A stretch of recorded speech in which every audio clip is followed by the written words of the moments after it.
What up, you guys? Welcome back. Happy Saturday. Just left the post office, had to drop off some orders. Just doing the damn thing. I normally don't ship my eBay orders on Saturdays, but I decided to take one for the team because I believe Monday's a holiday, and can't leave the customers hanging, man. It's all about customer service. It's all about going above and beyond, for anybody in your life. Especially when you work for yourself, especially when you are your own boss. I've had a huge problem with complacency back in the day. Downtime has always gotten the best of me. But this video isn't about complacency, because I've covered that before. That was a huge part of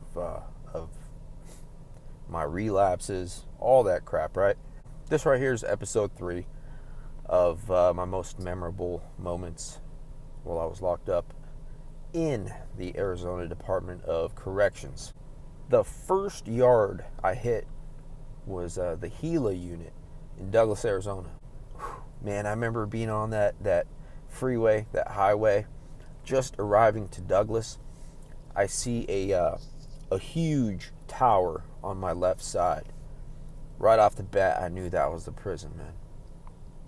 After all the documentaries, after all the videos I've seen, that was definitely the first prison tower I've ever seen.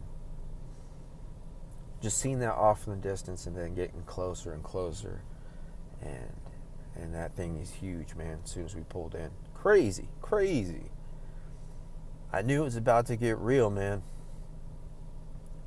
As I mentioned in the previous video, that bus ride was quiet. Super quiet. Everybody just tired from that bus ride, tired from stress, impatient. To others, it was just another day, but for me, man, this was a definite new chapter in my life. And at that time, I only had to do a year, That year was pretty much a lifetime for me, because when you're free, like right now, when you think about a year, like it just seems, it seems like a freaking long time, right? But when I landed on the yard, started talking to people, and just getting to know people, right? I found out that year that I had to do was minor. It was crumbs compared to what people were doing. The yard I was at was a level 2 yard, and it was basically a going home yard.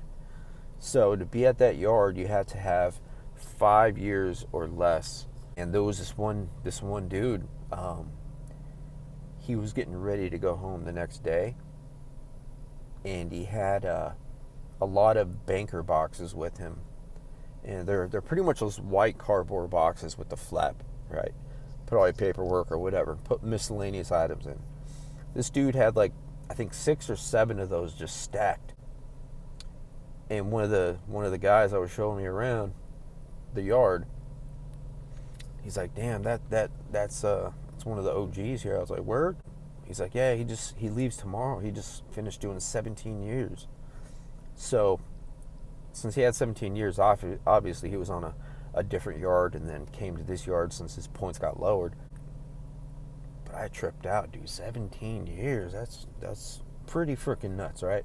So, I hit the yard. Dude was showing me around. I went to my unit, changed, and the yard was still open at that time. And then I asked the guy that was showing me around, I asked him, what's up with the haircuts here? How does that go? I knew there was politics. I knew the politics were nothing to play with here. But I didn't know what to expect, being this was my first time in prison. County, I was locked up in Max. That was my first experience with politics there, so politics were high. And I'd rather be in that type of environment versus like being in an open dorm, bunch of bunk beds, just a bunch of nonsense going on, man. I'd rather be in maximum security where everything is ran tight, respect is at an all-time high, And as long as you have a good celly, you're pretty much all right. Also, if you stay out of trouble as best as you can, you should be all right. Just be respectable, all that good stuff. Function like a man or woman, and I think you'd be all right.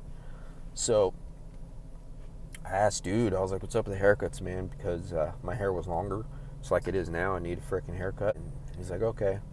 So he's like, do you want one right now? I was like, yeah, man, is that cool? And then I'm like, no. I mean, maybe in a couple weeks, because I didn't have money on my books. I just hit this yard. I didn't want to get into any debts. We started walking towards this little portable little building, and that's where they were doing the haircuts in there. He was letting me know, he was running down some game with me, right? Real cool guy. We walk inside this portable, and there's 3 barbers there. I was like, all right, this should go pretty quick. I wasn't too busy inside. But the part that tripped me out, and this is what the video's about. The reason why this was so memorable to me is because it's the first time I've seen this, man.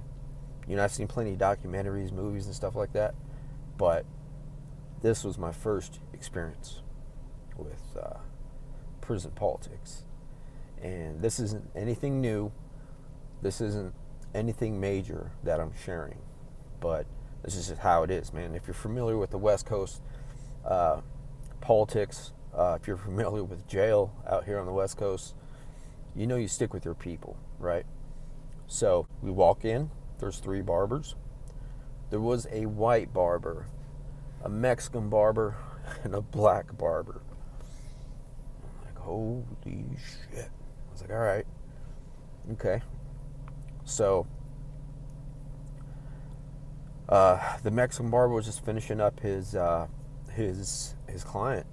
The guy I'm with introduces me to the guy, right, to the homie, and I'm like, what's up, bro? I just got here.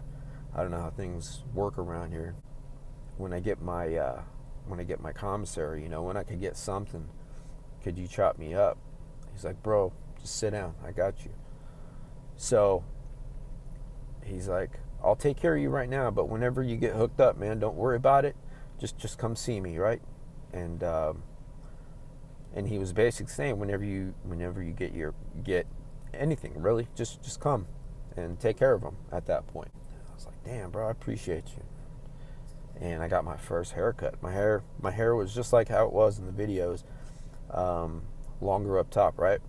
But I didn't know what to expect at this prison. So I was preparing for war.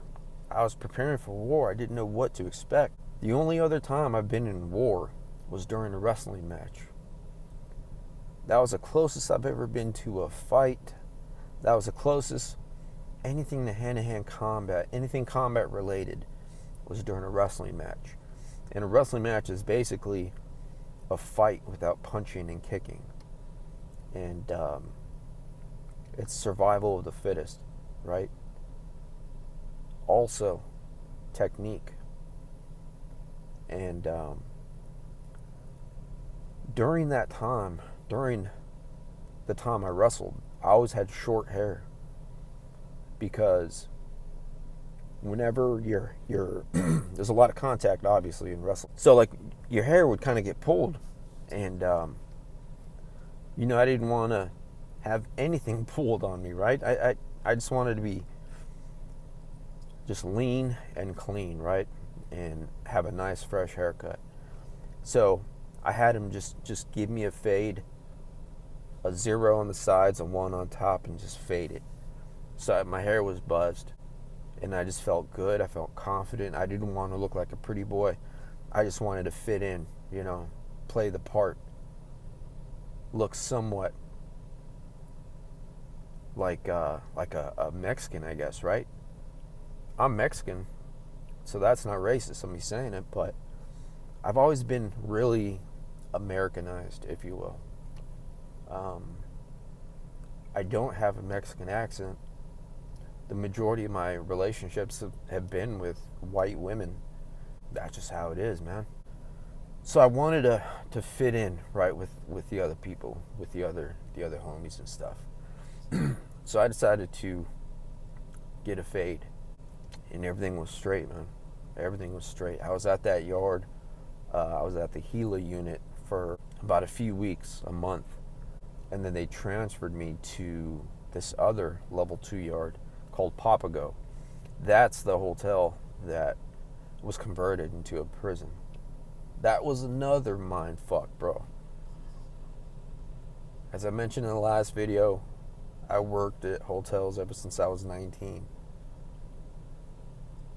And then come to find out, when I get popped, I have to spend a year in one.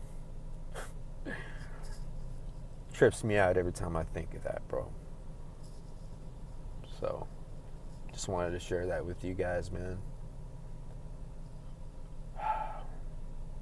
Don't go to prison, guys. Don't go to prison. I mean, I know life is hard, but just keep pushing, man. As Hector from That Prison Guard YouTube channel, he says, keep pushing forward. And that is the only way you are going to adapt and overcome, is if you keep pushing forward. Because if you stay where you are, so many bad things could happen. If you keep doing the crap that you're doing, you're going to get what comes with that, right? Drugs are bad, okay? Thanks for listening, guys.